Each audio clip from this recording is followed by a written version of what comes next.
Hello everyone! Ang gagawin po nating recipe ngayon is chewy and fudgy brownies. So itong recipe na i-share ko po is how many years po na po siya ginagamit at pinagkakakitaan. So ito po yung mga simple ingredients na ating gagamitin. So ito na po yung mga ingredients na ating gagamitin. Softened butter.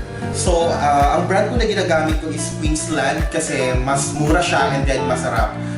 This costs less than 100 pesos. So, pag mas gusto nyo mas commercialize, mas mura yung ibenta yung brownies, you can use compound butter. And then, we have here brown sugar, 3 large egg, then cashew nuts, sifted all-purpose flour, glucose, then salt, vanilla. Last, our cocoa powder. I use alkalized. So, marami pong brand ng alkalized cocoa powder. Kasi meron tayong two kinds of cocoa powder. We have natural cocoa powder.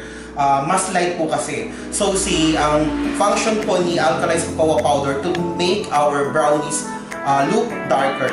So, yung first procedure na ating gagamitin is to melt our butter, then our sugar and glucose.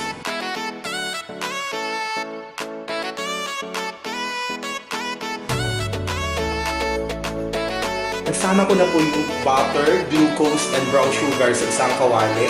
So, i-melt natin yung butter.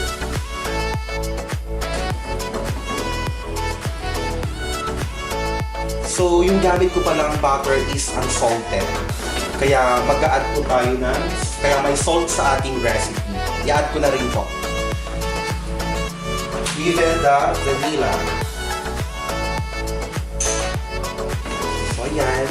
Wait lang po natin totally melted yung ating butter. So, ayan po. Totally melt na yung ating butter. Nag-combine na rin yung sugar sa glucose. So, antayin po natin lumagnig bago natin ilagay yung naiwang ingredients. Kasi pag nilagay po natin na mainit pa yung butter, may tendency na maluto yung ating egg. So, let it cool for about 20 minutes. Okay, yung cocoa and all-purpose flour, i-combine ko na po sila. Sasamahin ko na yung dry ingredients. And then, ready na yung ating melted butter with sugar and glucose. Ito na po siya itsura niya pag malamig na. Ito po. Ganito po dapat yung consistency ng ating mixture. Then, I'm going to add now our whole eggs. So, haluin lang po hanggang mag-incorporate.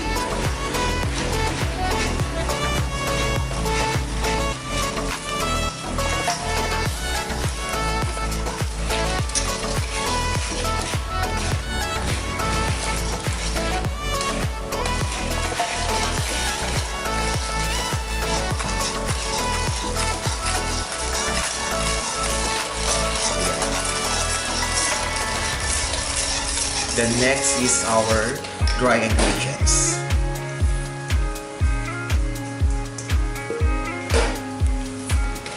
So, pwede rin po dito ang mixer, hand mixer. Pag meron kayong hand mixer para mas mabilis.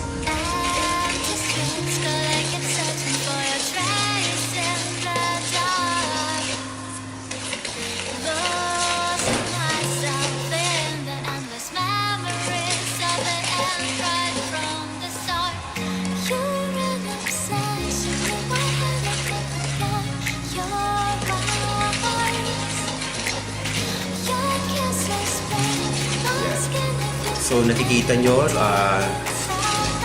kumahalo na yung dry ingredients. Ganito po talaga siya kalagkit. Ka-sticky yung texture ng ating brownies because of the glucose. So, yung purpose po ng glucose, siya po yung nagpapakunat.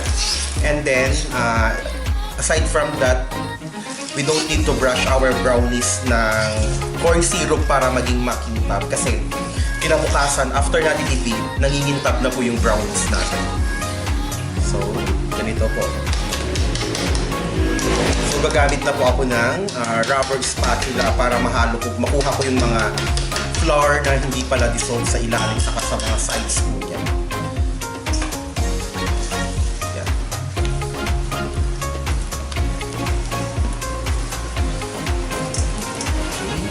So, ganito po dapat. Smooth na yung texture ng ating brownies.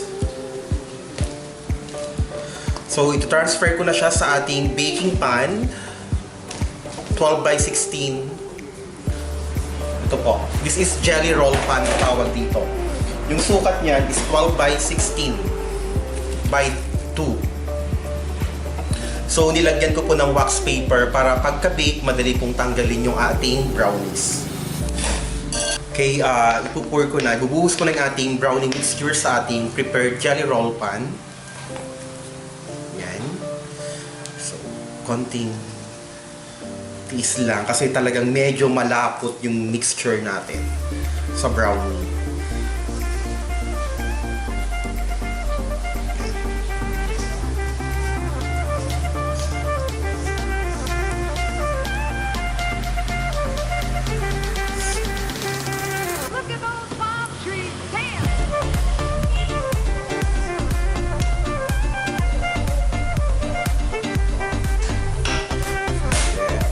Tap po natin para pantay yung texture ng ating brownies.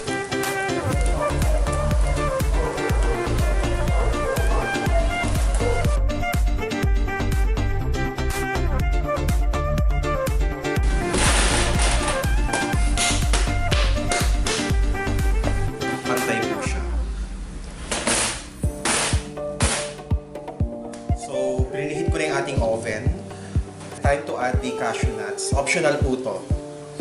So, yung iba, they put some chocolate chips sa brownie mixture. Optional din po yun. So, around, yung ilalagay ko sa toppings is around half cup of cashew nuts. Hindi na to roasted ha, kasi ibibake pa naman po natin yung ating brownies. So, doon na po ma-roast yung ating nuts. Okay, I think this is enough na.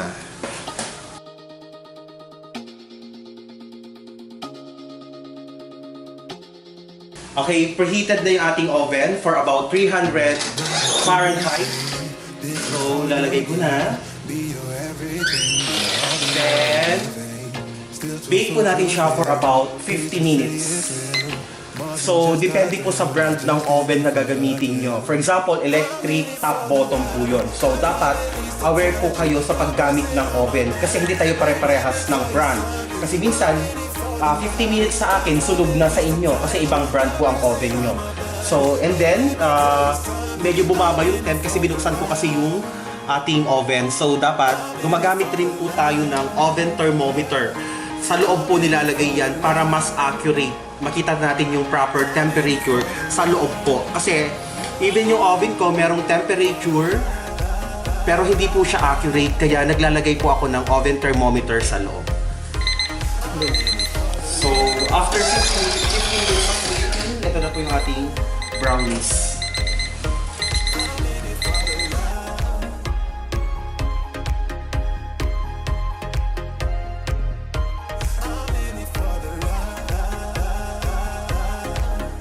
So, malamig na po yung ating brownies sa kanyang pan. So, i-flip ko siya, then tatanggalin ko po yung wax paper. So, papatungan ko po ng wax paper para in case hindi po dumikit pagkabaligtad yung ating brownies. So, flip.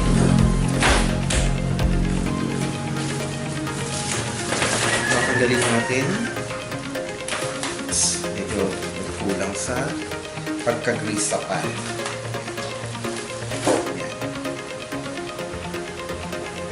Then, peel off.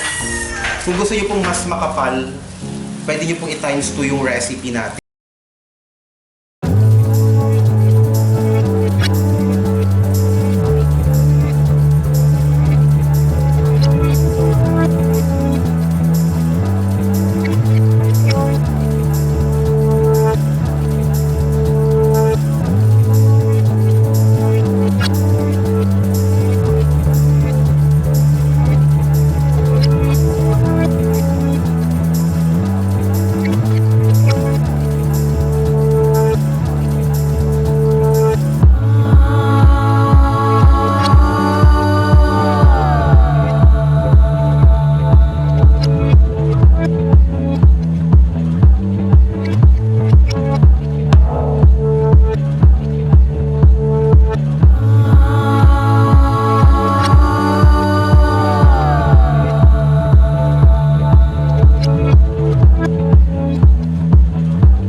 center. So, naging 8 slices po yung brownies natin into a paglagay po sa ating container na.